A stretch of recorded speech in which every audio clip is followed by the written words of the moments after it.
My son called me. I'm getting married tomorrow. I withdrew all the money from your bank accounts and sold the house. Bye! I just laughed out loud. He didn't know that the house he sold was actually, I'm glad you're here with me. Please like this video and listen to my story till the end, and let me know which city you're listening from. That way I can see how far my story has traveled. I had spent 37 years building my life carefully, brick by brick. My name is Margaret Thornton, and at 62, I thought I had seen everything life could throw at me. I lived in a modest 2-bedroom house in suburban Ohio, worked part-time at the local library, and enjoyed my quiet routine. My son, Derek, was 34 and had always been ambitious, perhaps too ambitious. The first strange thing happened 3 months before everything fell apart. Derek called me, asking about my bank account numbers. "Mom, I need to help you set up automatic bill payments," he said, his voice smooth as honey. "You're getting older, and I don't want you to miss anything important." I hesitated, but he was my son, my only child. His father had died when Derek was 12, and I had raised him alone, working 2 jobs, sacrificing everything. Surely I could trust him with this. The second sign came 6 weeks later. Derek visited with his fiancée, Brittany. She was 26, beautiful in that sharp, calculated way that made me uneasy. They sat in my living room, and Brittany's eyes roamed over everything: the furniture, the paintings, the vintage clock on the mantel. "This house must be worth quite a bit now, Margaret," she said, not even calling me Mom or Mrs. Thornton. "Real estate in this area has really appreciated." "It's my home," I replied simply. "I'm not interested in selling." Derek laughed, squeezing her hand. "Of course not, Mom. Brittany's just making conversation." But something in his eyes made my stomach turn. Then came the banking statements. I checked my accounts online every Sunday morning with my coffee. That particular Sunday in late October, my heart stopped. My savings account, the one with $127,000 I had accumulated through decades of careful saving, through my husband's life insurance, through years of denying myself vacations and new clothes, showed a balance of $1,200. My checking account was empty except for $53. My hands shook as I called the bank. The representative, a kind young woman named Ashley, pulled up my transaction history. "Mrs. Thornton, it looks like these withdrawals were authorized through your online banking portal. The transfers were made to an account belonging to Derek Thornton. Is that your son?" I couldn't speak. I simply hung up. I sat in my kitchen for 3 hours, staring at the wall. How could he? Why would he? I had given him everything. I had sacrificed my youth, my opportunities, my relationships, and this was how he repaid me? My phone rang the next morning. Derek. I almost didn't answer, but something made me pick up. "Hey, Mom!" His voice was cheerful, excited even. "Great news! Tomorrow I'm getting married. Brittany and I decided not to wait. We're having a beautiful ceremony at the Riverside Country Club." My throat felt tight. "Derek, my bank accounts—" "Oh, that," he laughed, actually laughed. "Yeah, Mom, I withdrew the money. I needed it for the wedding and for our new start. Don't worry, you'll be fine with your Social Security. And here's the other thing. I sold the house. I had power of attorney from those documents you signed last year, remember? The closing was yesterday. You have 30 days to move out." The world tilted. "You sold my house?" "I got a great price, $340,000. That money's going toward our down payment on a condo in the city. Look, I have to go. Caterer's calling. We'll talk after the honeymoon. Bye, Mom." The line went dead. I sat there, phone in my hand, feeling the weight of betrayal crushing my chest. Then slowly, something else rose inside me. Not anger, not yet. Something colder. Something that made my lips curve into a smile. I started laughing. Softly at first, then louder, until tears rolled down my cheeks. Derek had no idea what he had just done. That house he sold? The one he thought was my simple suburban home worth $340,000? He had just made the biggest mistake of his life. Because the house Derek sold wasn't the house I actually lived in. It was the rental property I had purchased 15 years ago, the one I had deliberately registered in my name for tax purposes, the one currently occupied by tenants with a lease agreement lasting another 18 months. My real home, the one I actually lived in, mortgage-free, worth nearly $600,000, was in a trust under my late husband's mother's estate name. Derek didn't even know it existed. Oh, my foolish, greedy son. What had you done? The laughter faded, leaving behind something harder, something that settled in my bones like ice. I sat at my kitchen table, my real kitchen table, and forced myself to think clearly. What had I actually lost? The rental property Derek sold would create a legal nightmare for him. The buyers would discover tenants with a valid lease. The Hendersons had lived there for 3 years and had 16 months remaining on their current contract. Derek would face lawsuits from the buyers for fraud, possibly criminal charges for selling a property he didn't have the right to sell. The power of attorney he referenced? I had never signed such a document. Never. My stolen savings hurt more. $127,000 represented my security, my freedom, my future medical care. That money was meant to ensure I never became a burden to anyone. How bitterly ironic that my own son had stolen it to avoid me being a burden to him. But here was the crucial thing Derek didn't understand. I wasn't defenseless. I wasn't some confused elderly woman who would simply accept this betrayal. I had spent decades working in legal offices before becoming a librarian. I understood contracts, property law, and fraud. More importantly, I had kept meticulous records of everything. I opened my filing cabinet and pulled out the folder labeled Rental Property, Oak Street. Inside were copies of the lease agreement with the Hendersons, proof of their security deposit, and my own deed to the property. I had never given Derek power of attorney. Whatever documents he claimed to have were either forged or obtained through deception. Next, I checked my real estate holdings file. My actual home, the one I sat in now, was titled under the Robert Thornton Family Trust, established by my late mother-in-law 20 years ago. I was the trustee and beneficiary, but the property wasn't in my personal name. Derek had grown up in this house, but apparently he had never understood the legal structure behind it. When I had purchased the rental property years later, I had deliberately kept it simple, in my own name, for tax purposes.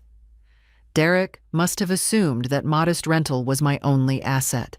I made myself coffee and began listing what I needed to do. First, report the theft to the police. Second, contact my bank's fraud department. Third, hire a lawyer. Fourth, ensure the Hendersons were protected and informed. Fifth, gather evidence of Derek's fraud for the property sale. But as I wrote, my hand slowed. Did I want to send my own son to prison? The thought made me feel sick. Despite everything, he was still the little boy I had rocked to sleep, the teenager I had helped with homework, the young man I had been so proud of when he graduated college. Then I remembered his voice on the phone. Cheerful. Casual. You'll be fine with your Social Security. As if he had done nothing wrong, as if stealing his mother's life savings and selling her supposed home was just a minor inconvenience for me to deal with. What kind of man had I raised? I thought of Brittany, with her calculating eyes and her pointed comments about property values. Had she pushed him to this? Or had Derek always been capable of such cruelty, and I had simply refused to see it? My phone buzzed. A text from my neighbor, Patricia. Maggie, saw a for sale sign go up at your rental on Oak Street yesterday, then come down this morning. Everything okay? I texted back, long story. Can we meet for coffee tomorrow? Patricia had been my friend for 15 years. She was a retired paralegal. I would need allies for what was coming. That night, I barely slept. I kept imagining Derek's face when he realized what he had done. Would he feel remorse? Would he apologize? Or would he blame me somehow? Claim I had tricked him? By morning, I had my plan. I would not go to the police immediately. Instead, I would gather every piece of evidence, document every crime, and build an irrefutable case. Then I would confront Derek with the choice: make full restitution voluntarily, or face criminal prosecution. I would give him one chance to do the right thing, one chance to prove he was still my son and not the stranger who had laughed while robbing his mother. I called the bank at 9 o'clock sharp. I need to report fraud and theft from my accounts, I told the representative, and I need a complete record of all transactions for the past 6 months. Of course, Mrs. Thornton, I'm so sorry this happened. We'll start an investigation immediately. Next, I called Martin Green, an attorney who attended my book club. Martin, I need your help. My son has stolen my savings and fraudulently sold a property I own. I need legal representation, and I need it to be confidential until I'm ready to act. There was a pause. Margaret, this is serious. How much are we talking about? $127,000 in cash theft, approximately $340,000 in fraudulent property sale proceeds. Jesus. Yes, I'll help you. Come to my office this afternoon. I hung up and looked at myself in the hallway mirror. My silver hair was neat, my blue eyes clear and determined. I looked like someone's sweet grandmother. Derek had forgotten that sweet grandmothers could also be warriors when necessary. My son wanted to get married tomorrow? Fine. Let him enjoy his wedding. Let him think he had won. I would wait, gather my strength, and then I would show him exactly what happened when you betrayed the woman who had given you everything. Martin Green's law office was located in a quiet brick building downtown. I sat across from him at his mahogany desk, my folder of documents between us. He read through everything with increasing disbelief, occasionally making notes on his legal pad. Margaret, this is worse than I thought, he said finally, removing his glasses. Your son forged documents to sell property he didn't own. That's not just civil fraud, it's criminal. He could face 5 to 10 years in prison. I know, I said quietly, but I need to understand all my options before I decide how to proceed. Martin nodded. Smart. Here's what we do first. File a fraud report with your bank to freeze any further transactions. Second, contact the title company that handled the property sale. They'll need to know the sale was fraudulent. Third, we file a police report. You can request that they investigate before pressing charges, which gives you some control over timing. What about the buyers of the property? They'll likely sue Derek for fraud once they discover the tenants. They may also sue the title company for failing to catch this. Either way, Derek will be liable for the full purchase price plus damages. Martin leaned back. Margaret, I have to ask, are you sure you want to go through with this? He's your son. I met his eyes. He stole my life savings and tried to make me homeless. What kind of son does that? We spent 2 hours preparing documents. By the time I left Martin's office, I had filed fraud claims with both my bank and the title company. The police report would be filed the next morning. As I walked to my car, my phone rang. Derek. Mom, why is the bank calling me about fraud investigation? What's going on? I took a breath, keeping my voice steady. Derek, the bank flagged the withdrawals from my account as suspicious. It's standard procedure when large sums are transferred. But I'm your son. Tell them it's fine. Is it fine, Derek? You took $127,000 without my permission. His voice changed, becoming harder. I had your permission. You gave me access to your accounts. For emergencies, not to steal everything I own. I didn't steal. I borrowed it. Brittany and I will pay you back after we're settled.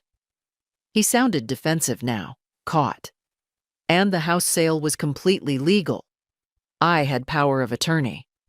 Derek, I never signed power of attorney papers. Silence. Then, yes, you did. Last year, remember? When you were sick with pneumonia, I brought them to the hospital. My blood ran cold. I had been sick last year, hospitalized for 4 days with severe pneumonia. I barely remembered that time. The fever, the medication, the exhaustion. Had Derek taken advantage of my illness to get me to sign documents I didn't understand? I need to see those papers, I said. Mom, stop being difficult. Everything's legal. Just call the bank and tell them to drop the investigation. His voice turned pleading. Please, the wedding is tomorrow. I don't want this stress. You should have thought of that before you robbed your mother. I hung up before he could respond. That evening, Patricia came over with wine and sympathy. I told her everything, watching her face shift from shock to anger. That bastard, she said. Maggie, you know I'm here for whatever you need. Character witness, research, anything. Thank you, I said, feeling the weight of true friendship. Actually, I do need something. Can you help me contact the Hendersons? They need to know what's happening with the rental property. We called them together. Tom Henderson answered, his voice concerned. Mrs. Thornton, is everything all right? I explained the situation as gently as I could. There was a long silence. So your son sold the house we're living in without telling you or us? Tom's voice was incredulous. What happens to our lease? Your lease is still valid, I assured him. I'm working with my attorney to sort this out. You're protected. But I wanted you to know in case the buyers try to contact you. Jesus, thank you for telling us. Let us know if you need anything. Statements, testimony, whatever. After we hung up, Patricia poured us both more wine. Derek has no idea what's coming, does he? No, I said. He thinks I'm just a confused old woman he can manipulate. The next morning, I received an email from the title company. My hands shook as I read it. Mrs. Thornton, our investigation has revealed serious irregularities with the sale of 1247 Oak Street. The power of attorney document submitted by Derek Thornton appears to contain your signature, but the notary seal is from a notary whose license was expired at the time. Additionally, the document is dated during your hospitalization, but our records show the notary was in a different state that day. We are treating this as potential forgery and fraud. We have frozen all funds from the sale pending investigation. The buyers have been notified and are pursuing legal action against Mr. Thornton. I forwarded the email to Martin Green with a single line. He forged everything. This was the proof I needed. Derek hadn't just been reckless or morally questionable. He had committed calculated fraud. He had brought false documents to my hospital bed, perhaps getting me to sign blank papers in my delirium, then had them fraudulently notarized later. My phone buzzed. Another text from Derek. Mom, we need to talk. Can you come to the wedding tomorrow? Please? I want you there. I stared at the message. He wanted me at his wedding. The wedding he was paying for with my stolen money. The wedding he was having while I dealt with the chaos of his crimes. I typed back, I'll be there. Let him think everything was fine. Let him marry his calculating bride, celebrate with my stolen money, believe he had gotten away with it. I would smile, take photos, play the proud mother, and then, when he least expected it, I would show him the consequences of betraying the woman who gave him life. The wedding was exactly what I expected. Expensive, showy, and utterly devoid of genuine warmth. The Riverside Country Club glittered with white roses and crystal chandeliers. I wore my best dress, navy blue, elegant, understated, and arrived early. Brittany looked stunning in a designer gown that probably cost $10,000. My $10,000. Derek stood beside her in his tuxedo, beaming like he didn't have a care in the world. When he saw me, he rushed over. "Mom, you came?" He hugged me tightly. "I'm so glad you're here. I know things have been weird, but this is a fresh start for all of us." I pulled back, studying his face. Did he really believe that? Did he think stealing from me was just weird and not criminal? "Congratulations, Derek," I said evenly. "You look very happy." Brittany joined us, her smile sharp. "Margaret, so nice of you to come. Derek was worried you'd be upset about, well, the money and the house. But it's all for the best, really. You don't need that big house anymore, and Derek and I can build our future." "How thoughtful," I replied, my tone pleasant, but my eyes cold. The ceremony was brief. I sat in the front row, watching my son promise to love and cherish this woman who had helped him betray his own mother. During the reception, I made polite conversation, drank champagne I didn't taste, and took photos I would never want to see again. Then, just as they cut the cake, my phone buzzed. A text from Martin Green. "Police investigation opened. Fraud charges being prepared." Move forward? I looked at Derek, laughing with his groomsmen, completely oblivious. Not yet, I thought. Let him enjoy this moment. It would be his last happy one for a long time. The confrontation came 3 days later. Derek and Brittany appeared at my door, unannounced. Derek looked furious. Brittany's expression was icy calculation. "What the hell did you do?" Derek demanded, pushing past me into my living room. "The title company froze the money from the house sale. They're saying the power of attorney was forged. They're threatening to press charges." I closed the door calmly. "Perhaps because it was forged. You signed those papers." I signed blank papers while delirious with fever, not knowing what they were. "You took advantage of your sick mother." I kept my voice steady. "You also had them notarized fraudulently." Brittany stepped forward. "This is ridiculous. Derek was helping you. You're old, Margaret. You can't manage your finances or your property anymore. We were doing you a favor by stealing my life savings. It's not stealing if you're too senile to manage it yourself." Her mask slipped, revealing the cold opportunist beneath. "Derek is your son. Everything you have should go to him eventually anyway. We just needed it now." "I see," I said quietly. "So this was your plan all along. Find a man with a wealthy parent, manipulate him into stealing from her, then build your life on her money." Derek's face flushed. "Don't talk about Brittany like that. She loves me." "She loves your inheritance," I corrected. "Or what she thought was your inheritance." Brittany laughed, harsh and ugly. "You think you're so smart? You're going to drop these accusations or we'll make your life hell. We'll tell everyone you have dementia. We'll have you declared incompetent. We'll put you in a nursing home." I felt ice spread through my veins. "Is that a threat?" "It's a promise," Derek said, his voice low and threatening. "Mom, I'm trying to be nice here. Just tell the bank and the title company that you made a mistake. Tell them you authorized everything, then we can all move on. And if I don't?" Derek stepped closer, looming over me. "Then you'll find out just how difficult your life can become.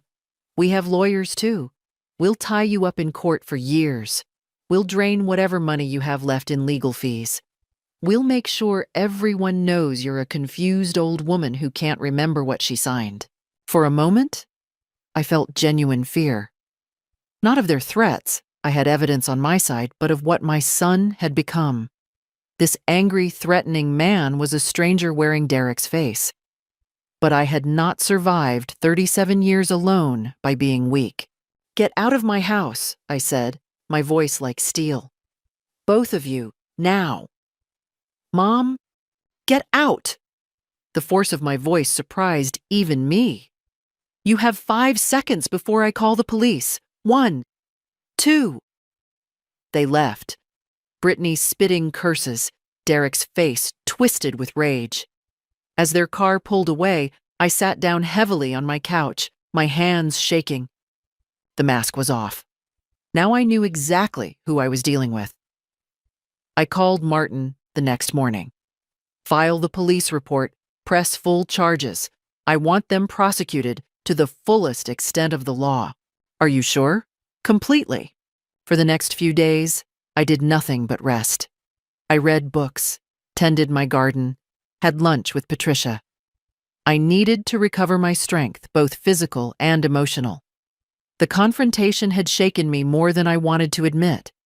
But as I watered my roses, feeling the warm sun on my face, I felt something else growing inside me. Cold, absolute determination. Derek and Brittany had made their choice. Now they would live with the consequences. A week after our confrontation, Derek called. His voice was different, softer, almost childlike, the voice he used to use when he was young and wanted something. Mom, can we talk? Please? I considered hanging up. Instead, I said, I'm listening. I've been thinking a lot, about everything, about what I did. He paused, and I heard a genuine emotion in his voice. Or was it just good acting? I was wrong, Mom. I see that now. I let Brittany get in my head. I let the stress of wedding planning make me crazy. But you're my mother. I should never have... His voice broke. I'm so sorry, Mom. Please, can we fix this? Part of me, the part that remembered rocking him as a baby, teaching him to ride a bike, cheering at his graduations, wanted to believe him, wanted to forgive him immediately, to make everything right again.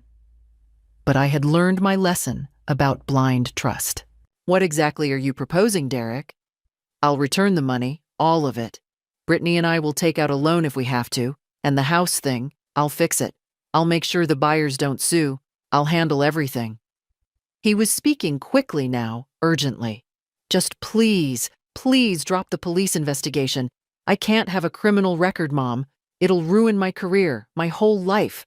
You should have considered that before you committed fraud. I know, and I'm sorry, but please, give me a chance to make this right. Don't destroy my life over one mistake. One mistake. As if robbing your mother was equivalent to forgetting her birthday. How long will it take you to return the money? I asked. Maybe 6 months? A year at most? We need time to get a loan to...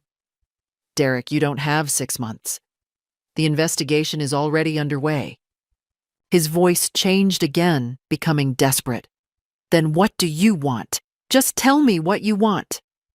What I wanted was my son back.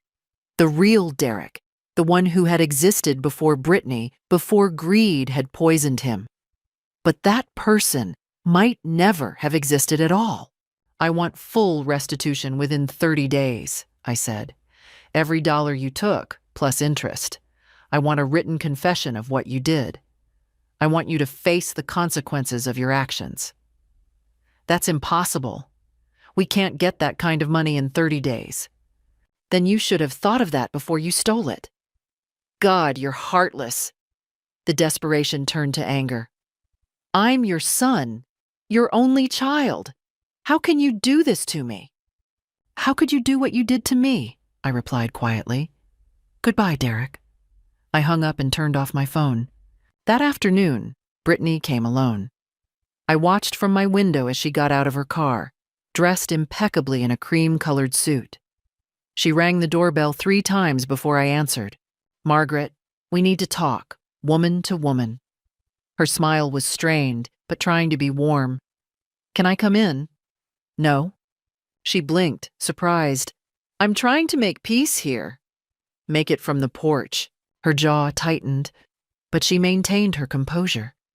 Look, I know you think I'm some gold digger who manipulated your son, but I love Derek.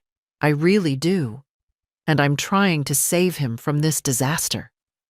By convincing me to drop the charges? By making you see reason?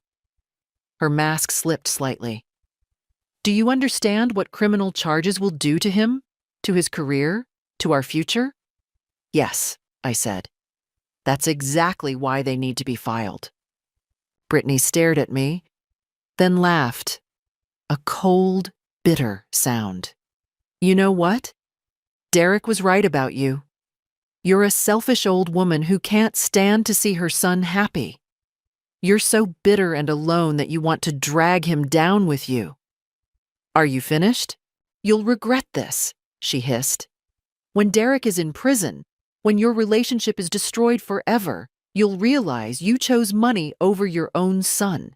You'll die alone, and it'll be your own fault. Goodbye, Brittany. I closed the door on her enraged face. That evening, Patricia came over with her husband, Michael, and two other couples from our book club, the Johnsons and the Reeves. They brought food, wine, and something more valuable, solidarity. We heard what's happening, Patricia said, giving me a long hug. We wanted you to know you're not alone. We sat in my living room, and I told them everything. Not just the facts, but the pain, the betrayal, the guilt of prosecuting my own son.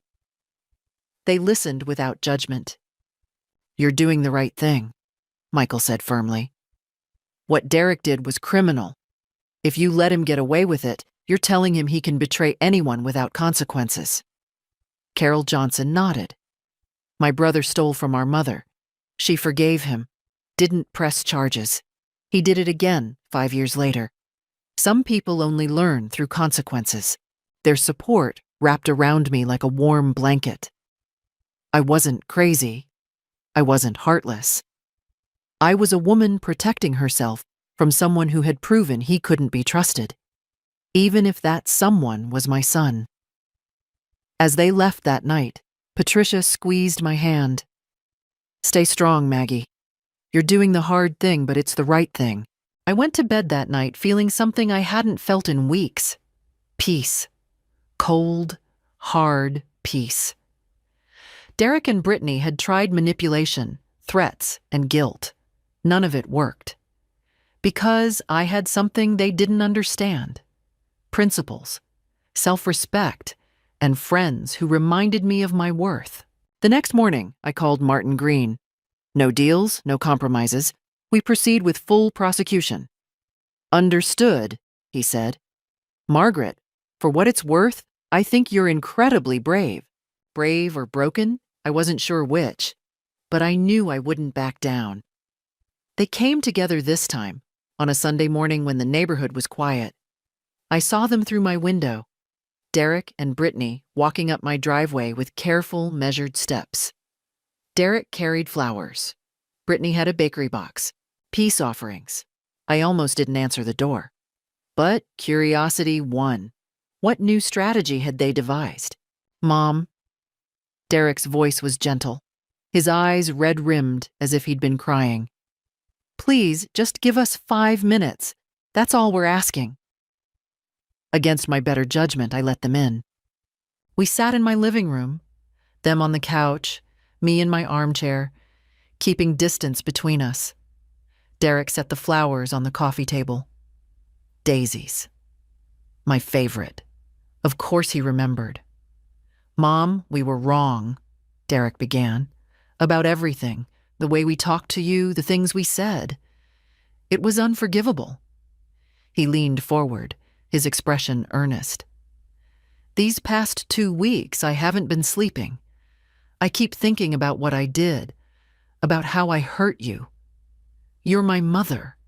You raised me alone, gave me everything, and I repaid you with betrayal. It was exactly what I had wanted to hear. So why did it feel like a performance? Brittany spoke next, her voice subdued. Margaret, I owe you an apology too. I was terrible to you. I said cruel things. The truth is, I was scared. She looked down at her hands. My own parents are poor. I grew up with nothing. When I met Derek, I saw a chance at a better life, and I pushed too hard. I pushed him to do things he shouldn't have done. Things you convinced him to do? I asked quietly. Yes, she admitted, meeting my eyes. It was my idea. The money, the house. Derek didn't want to do it. I persuaded him, told him you wouldn't miss it, that you'd want him to be happy. Her voice cracked. I was wrong. I'm so sorry. Derek reached for my hand. I didn't pull away. Mom, we want to make this right. We're willing to do whatever it takes. We've already taken out a second mortgage on the condo we bought. We can give you $100,000 within 2 weeks. The rest, it'll take time, but we'll pay every penny back. With interest, Brittany added quickly. Whatever you think is fair. And the criminal charges? I asked. Derek's face fell. That's the thing, Mom. If I have a criminal record, I'll lose my job. I work in finance. They'll fire me immediately.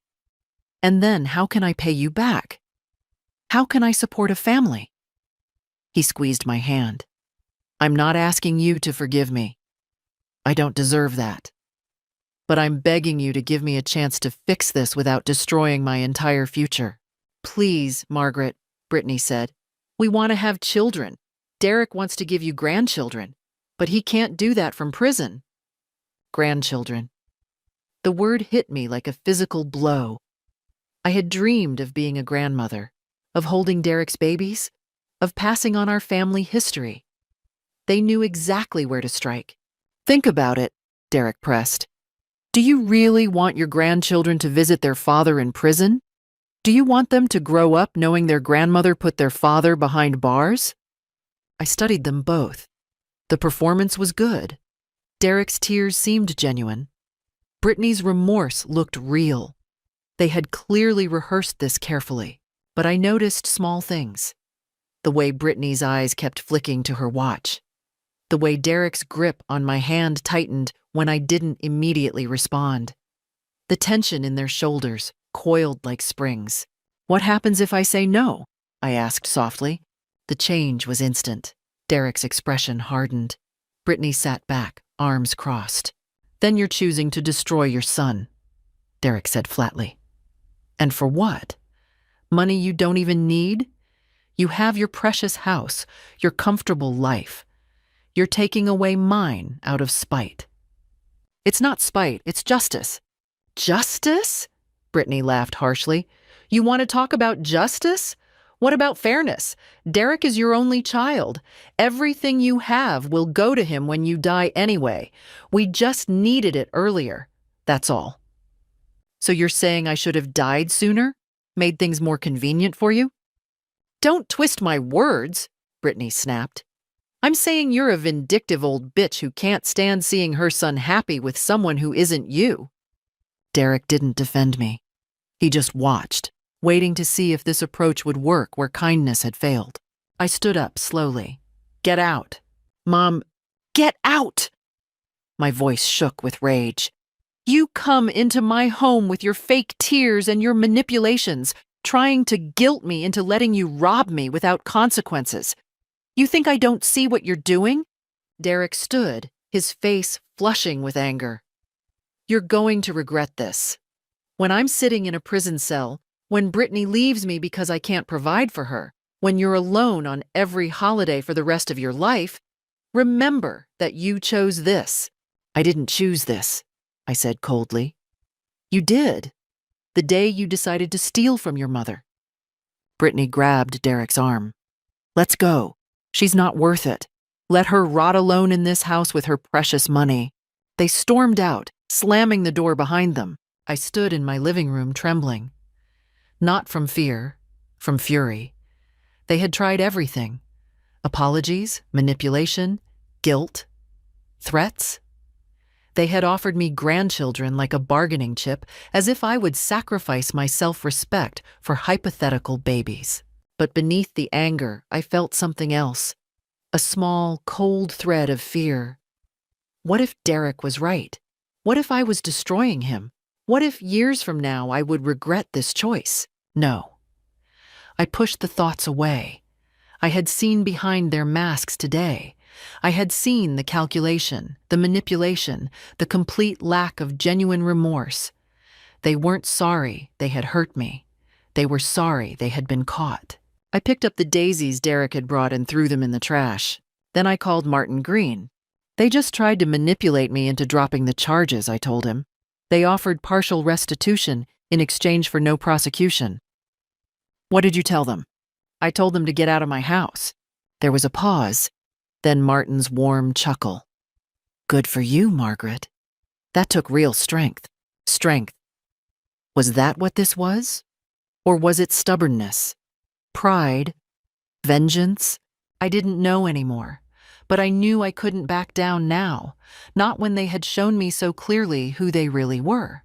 That night, I lay awake, Derek's words echoing in my mind. You're going to regret this. Maybe I would, but I would regret betraying myself even more. The court date arrived 6 weeks later. Martin had prepared me for everything. The process, the questions, the likelihood of Derek accepting a plea deal. But Derek, stubborn and delusional, had refused. He insisted on fighting the charges, convinced that a jury would side with a son over his vindictive mother. I wore a simple gray suit and minimal makeup. Martin had advised me to look sympathetic but strong. You're not a victim, he said. You're a survivor. The courthouse was cold, fluorescent lights reflecting off polished floors. I sat behind the prosecution table, my hands folded calmly in my lap. Derek sat across the aisle with Brittany and his lawyer, a sharp-suited man named Richard Chen, who specialized in white-collar defense. When Derek's eyes met mine, I saw something I hadn't expected. Genuine fear. Good. He was beginning to understand that this was real. The prosecutor, a stern woman named Andrea Walsh, had built an overwhelming case. Bank records showing the unauthorized transfers, testimony from the title company about the forged power of attorney, expert analysis of the fraudulent notarization, the Hendersons' testimony about the illegal property sale. Derek's defense strategy became clear quickly. Paint me as confused and vindictive, claim he had acted with my permission, and suggest that I was now simply having regrets about helping my son. Chen stood for his opening statement. Ladies and gentlemen, this is a case about family, misunderstanding, and buyer's remorse. Margaret Thornton gave her son Derek access to her accounts and authorized him to handle her property affairs. Why? Because she's 62 years old, living alone, and needed help managing her finances. Derek didn't steal from his mother. He acted with her blessing. But now, influenced by outside parties and suffering from what will demonstrate is age-related confusion, Mrs. Thornton has rewritten history to portray herself as a victim. I felt rage simmer in my chest but kept my expression neutral. The trial proceeded methodically. Andrea called witness after witness, building her case brick by brick. The bank representative testified that I had called immediately upon discovering the missing funds, distraught and confused. The title company representative explained the fraudulent documents. The handwriting expert showed how my signature on the power of attorney papers didn't match my normal signature. It was shaky, uncertain, consistent with someone signing under duress or while seriously ill. Then came my testimony. I took the stand, placed my hand on the Bible, and swore to tell the truth. Andrea guided me through my story gently but firmly. I explained my relationship with Derek, my pride in raising him alone, my devastation at discovering his betrayal. Mrs. Thornton, Andrea asked, did you give Derek permission to withdraw $127,000 from your savings account? No, I said clearly. Never. Did you give him permission to sell your rental property? No. That property generates income that supplements my retirement. I would never authorize its sale. Did you sign power of attorney papers giving Derek control over your finances? Not knowingly. I was hospitalized with severe pneumonia. My fever reached 104 degrees. Derek brought papers to my hospital bed, told me they were insurance forms. I was barely conscious.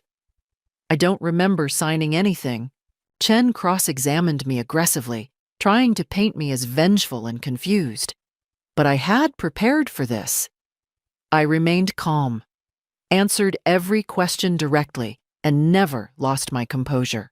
Isn't it true, Mrs. Thornton, that you resent Derek's marriage to Brittany? No, I resent Derek stealing my life savings. You've had arguments about his relationship, haven't you? We've had discussions, but this isn't about his choice of wife. This is about theft and fraud. You're a lonely woman, aren't you? Living alone? No close family besides Derek? I'm content with my life, Mr. Chen. Being independent doesn't make me vindictive. Chen tried several more angles, but nothing stuck. I had truth on my side. Then Derek took the stand. Chen walked him through his version of events. How worried he'd been about me, how I'd asked him to help with finances, how I'd been so happy to help with his wedding. Derek's performance was polished, sympathetic. Then Andrea stood for cross-examination, and everything fell apart. Mr. Thornton, you testified that your mother asked you to help manage her finances. When exactly did she make this request? Derek hesitated. It was ongoing, over several months. Can you provide any documentation of this arrangement? Emails, texts, letters? It was verbal. I see. And the power of attorney papers. You said she signed them willingly in the hospital? Yes, but the notary whose seal appears on those documents was in California that day. The hospital is in Ohio. How did that notary witness your mother's signature? Derek's face paled. I don't know. Maybe there's a mistake in the records. A mistake? Andrea's voice was sharp. Or did you forge the notarization after obtaining your mother's signature under false pretenses? I didn't forge anything. Mr. Thornton, let's talk about the property sale.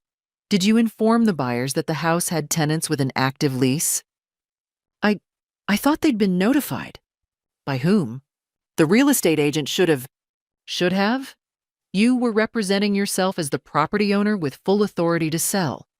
Didn't you have a responsibility to disclose all material facts? Derek was stammering now, contradicting himself, his polished story crumbling under direct questioning. In the gallery, I saw Brittany's face go white. Andrea pressed harder. The truth is, Mr. Thornton, you knew exactly what you were doing. You forged documents, sold property you didn't own, stole your mother's savings, and you did it all for one reason: to fund your wedding and your new life. Isn't that true? No, I was helping my mother. She wanted to be robbed? She wanted to be homeless? Objection. Chen was on his feet. Argumentative. Sustained, the judge said, but the damage was done. The jury had seen Derek panic, seen him contradict himself, seen him exposed as a liar. When closing arguments ended, I felt a strange calm. It was over. Not the trial itself, the jury would deliberate, but my part in this nightmare. I had told the truth, provided evidence, and refused to be manipulated. Whatever happened next was out of my hands. We stood as the jury filed out to deliberate. Derek turned to look at me one last time. His eyes were hollow, defeated. I held his gaze steadily. This was the son I had raised, and this was the reckoning he had earned. The jury deliberated for 3 hours. When they returned, their faces were solemn but certain.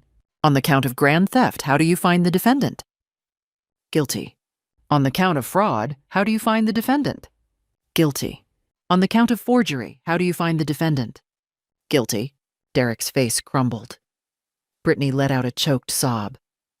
I sat perfectly still, feeling the weight of that single word echo through the courtroom. Guilty. Guilty. Guilty. The judge scheduled sentencing for 2 weeks later. Derek was released on bail, but the reality had set in.